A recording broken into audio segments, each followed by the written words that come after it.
The best and worst places to eat fish and chips in the UK aren't where you think, and if you've ever ordered a portion that somehow tasted like disappointment wrapped in paper, then you already know there's more to this national treasure than just batter and potatoes. Before you choose your next chippy, you need to understand why some places serve life-changing fish and chips, and why others serve something that feels like a practical joke. Everyone in Britain has their own memory of fish and chips. Maybe it was a cold evening at the seaside with the wind fighting your fork. Maybe it was after school when £4 bought you chips hot enough to melt your fingertips. Maybe it was a family tradition on Fridays, or that magical feeling when the shop handed you a steaming newspaper bundle that felt heavier than your weekly worries. Fish and chips isn't just a meal here, it's a social anchor, the taste of growing up, the smell of childhood, the warmth of something simple and honest. And maybe that's why it hurts a little when it goes wrong. A bad burger is just a bad burger, but bad fish and chips, it feels like a tiny betrayal. But to understand where the best and worst restaurants are today, you have to go back, because the story of fish and chips is far bigger than a fryer and a fillet. It's a story about immigration, class, survival, war, and a country that needed a cheap, hot meal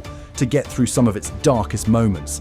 And it's also a story about how those roots shape the chippies we love and the ones we should probably avoid. Where Britain's favourite takeaway really came from. The origins of fish and chips are far more interesting than most people realise. The dish didn't simply appear one day in a Blackpool kiosk with a queue out the door. It was built from the experiences of people who came to Britain long before British cuisine was a conversation anyone wanted to have. Fried fish arrived first, brought by Jewish immigrants fleeing persecution in the 17th and 18th centuries. They prepared white fish, coated in flour and fried in oil, a cooking method far different from what many English households were used to at the time. It was crisp, comforting, and meant to be eaten hot. It became popular among working-class communities because it was cheap, fast, and filling. Chips arrived later, travelling from Belgium and France, where frying potatoes was already a thing. Street vendors sold them in little paper cones, and they eventually made their way into British cities, where industrial workers would grab them on their way home after long, exhausting shifts. No one knows the exact moment the two items came together, but by the mid-1800s, fish and chip shops started appearing around the country. One opened in London, another opened in Lancashire. Which came first? Historians still argue about it, and chippy owners will argue about it even harder. But what really matters is that the combination changed Britain's eating habits forever. By the time the Industrial Revolution was roaring, fish and chips had become the fuel of the working class. It was cheap enough for struggling families, hot enough to brighten freezing evenings, and satisfying enough to make even the toughest days feel tolerable. It was the original comfort food, long before comfort food became a phrase on cooking shows. And here's the part most people don't know. During both world wars, fish and chips were protected by the government. Protected, as in exempt from rationing. While everything from butter to meat to sugar was restricted, fish and chips remained untouched because it kept morale high. It kept workers fed. It kept communities going. It might be fried, it might be simple, but fish and chips literally helped Britain survive. So when we talk about good fish and chips versus bad fish and chips, it's not snobbery, it's reverence. This dish earned its place in our culture through history, hardship, and necessity. And that's why the chippies serving it today, good or bad, play a part in a story far bigger than what shows up in the fryer. The dish that refuses to die. As Britain modernized, something strange happened. Fish and chips didn't just survive, it thrived. It became the national default, a meal unbothered by trends, untouched by snobbery, and deeply resistant to culinary fashion. Other dishes came and went, but fish and chips stayed exactly where it belonged, wrapped in paper, steaming, smelling unmistakably like childhood and sea air. By the late 20th century, chippies were everywhere. Big cities had them on every corner. Small towns revolved around them. Coastal villages survived because of them. And in the minds of most Brits, fish and chips became sacred, not because it was fancy or complicated, but because it was honest. But as the country changed, and the experience of eating fish and chips became wildly different depending on where you go. Some restaurants perfected it like an art form. Others seemed to treat it like a suggestion. And somewhere along the line, a divide formed between the chippies that honor tradition and the ones that are quietly breaking it. To understand that divide, you need to know what makes great fish and chips genuinely great,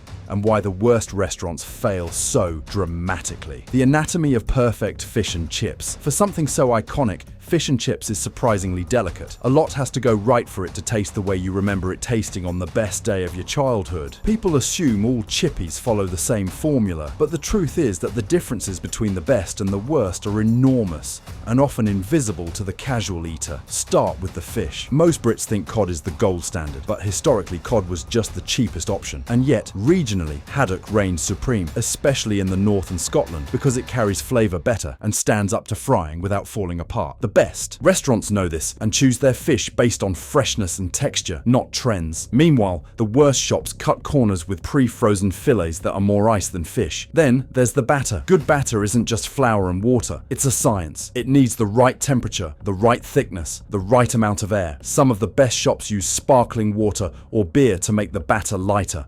Others use specific flours that crisp better. When done well, the batter becomes a shell that shatters perfectly. Done poorly, it turns into a greasy blanket that tastes like regret. But nothing impacts flavour more than oil. Good chippies change their oil often, sometimes several times a day, because fresh oil creates crisp, golden results. Bad shops stretch their oil far longer than they should, and you taste it instantly. The fish gets darker, the chips get soft, the smell clings to your clothes like a bad decision. And yes, chips matter just as much. Potatoes differ dramatically by region and season. Maris Piper potatoes are the classic choice because they fry beautifully, but only if they're stored correctly and cut at the proper thickness. Too thin, and they turn into sad sticks. Too thick, and you get a chip that tastes like boiled potato in denial. Even the fryer temperature matters. Too hot, and the outside burns before the inside cooks. Too cold, and everything drinks up oil like a sponge. The best restaurants guard their fryer settings like state secrets. These details separate unforgettable fish and chips from forgettable ones. And now that you know the science behind it, you'll understand exactly why some restaurants rise to the top and why others sink straight to the bottom. Where a chippy goes wrong, when fish and chips go bad, they don't just go a little off, they fall off a cliff. One small mistake becomes a chain reaction of culinary misery. And if you've ever opened a box of fish and chips that smelled vaguely like burnt sadness, you already know the symptoms. For many failing chippies, the story begins long before the fish even touches the fryer. The decline starts quietly, behind the counter, in decisions customers never see. Decisions like stretching oil one day too long, like buying cheaper, thinner fillets that curl into strange shapes in the fryer, like pre-mixing batter at the start of the day and leaving it sitting in a bucket for hours until it becomes a gluey, lifeless sludge. These restaurants don't wake up intending to ruin an iconic meal. They slide into it through a mix of cost-cutting, neglect, and the pressure of staying afloat in a crowded market. And then there's the issue of volume. The busiest chippies stay busy for a reason. High turnover means constantly fresh oil, constantly fresh chips, fish cooked to order instead of limp fillets waiting under heat lamps. But the worst restaurants suffer from the opposite problem. Their fryers sit idle. Their chips sit in baskets waiting for customers who never arrive. Their fish sits too long after being battered, turning soggy and heavy before it even reaches the oil. The truth is, a quiet chippy is more dangerous than a chaotic one. Too much stillness is where flavor goes to die. Hygiene plays a role too. And this is where things get interesting. Across the UK, chippies are inspected under the same hygiene rating system that covers restaurants, cafes, takeaways, and even supermarkets. Most customers assume fish and chip shops naturally maintain high scores because it's just frying. But frying is messy, aggressively messy. Flour flies everywhere. Oil splatters like confetti at a chaotic birthday party. Food particles sneak into corners. And if a shop doesn't stay ahead of that, the mess builds up fast. Some of the worst performing chippies aren't failing because of rats or grim horror movie kitchens. They're failing because they're overwhelmed. Small teams, old equipment, lack of investment, and before long, the rating on the door reflects it. A fish and chip shop with a 1 or 2 rating isn't just a red flag, it's a flare signal.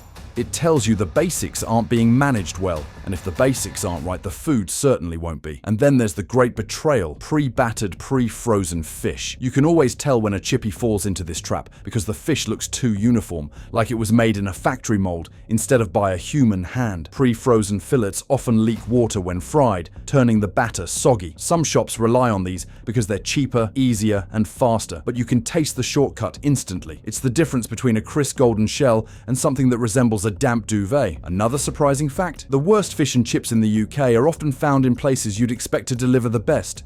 Coastal tourist traps. These shops get away with mediocrity because they rely on an endless flow of unsuspecting visitors who won't return to hold them accountable. The sea air tricks you into expecting greatness. But many seaside chippies operate on turnover, not reputation. They expect you'll never come back, and unfortunately, the food often tastes like it. But you don't have to go to the coast to find disappointing fish and chips. City centre chippies near train stations, shopping districts, and nightlife strips often suffer from the same high-foot traffic, low repeat customer problem. They're busy enough not to close, but not invested enough to excel. You walk in excited, craving that perfect crunch, and walk out wondering if you've just eaten the culinary equivalent of a shrug. This raises the question, if so many things can go wrong, how do some chippies still manage to create meals that feel almost sacred? How do the best fish and chips taste like they were made by someone who respects the ritual? And why do certain regions consistently outperform others? To answer that, we need to look at the places where fish and chips is still treated like a craft, not a convenience, where the magic still happens. The best fish and chips in the UK don't come from luck. They come from culture, from regions where the dish is more than a takeaway, it's a part of identity. If you travel around the country, patterns start to appear. Patterns that explain why your portion in one town tastes like heaven, while a portion 1 hour away tastes like a practical joke. Let's start in the north. Yorkshire, in particular, has built an unspoken empire around fish and chips. This isn't coincidence. Yorkshire shops traditionally use beef dripping an old-school frying medium that gives chips a crispness and flavor you simply can't replicate with vegetable oil. The method is old, the technique is precise,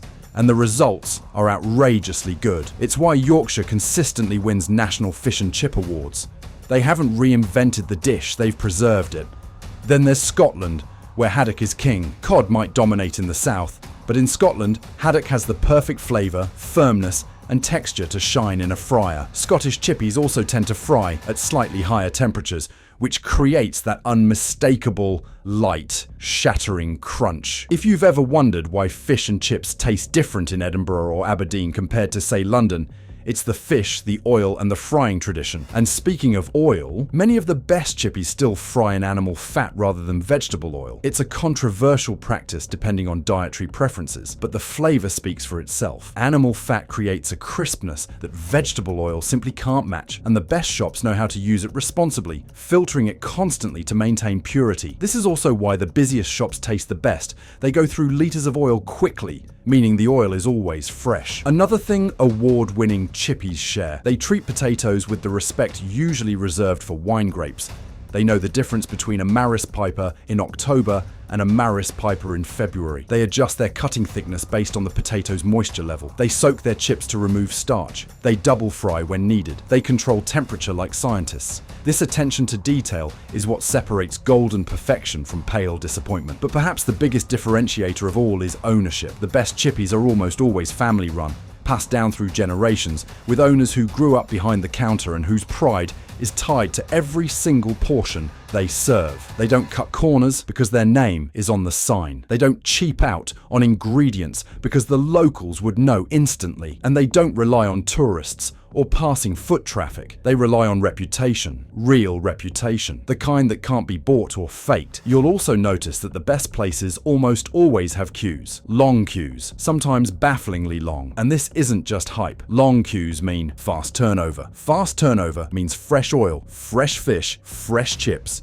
It means you're getting the dish at its peak. And this leads to a simple truth. In the world of fish and chips, patience isn't just a virtue, it's a clue. The future of a national treasure. Some meals survive because they taste good. Fish and chips survived because it meant something. It carried generations through hard times, celebrated victories both big and small, and became a culinary anchor in a country that never stops changing. And maybe that's why the best versions still feel almost emotional when you taste outstanding fish and chips, the kind that crunches just right, the kind that's hot enough to fog your glasses, the kind that makes you pause before your next bite. It feels like the dish remembers its own history, but that emotional connection is exactly why the dish's future matters. Even though the UK still has thousands of fish and chip shops, the landscape is shifting faster than most people realise.